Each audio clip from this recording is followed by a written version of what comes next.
तो बड़ा महीना आ रहा है। ऐसी बरकत थी इस महीने की कि नबी अलैहिस्सलातु वस्सलाम रजब से इंतजार फरमाते कि कब आएगा ये महीना।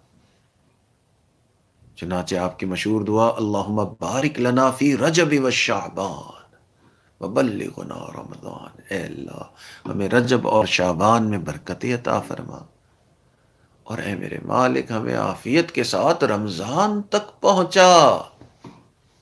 तो ये वो महीना, अल्लाह के प्यारे महबूब भी इस महीने का इंतजार फरमाते कि इस मुबारक महीने में अल्लाह ताला के प्लान्स मोमिनों के लिए बहुत ही बड़े हैं।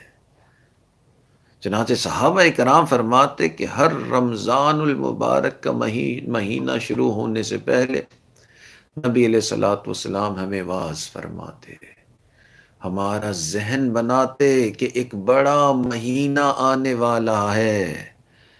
ऐसा ना हो कि ये महीना आ जाए और तुम इसकी बरकतें समेट न सको, तो पहले से मेंटली प्रिपेयर्ड हो जाओ, जहनी तौर पे तैयार हो जाओ।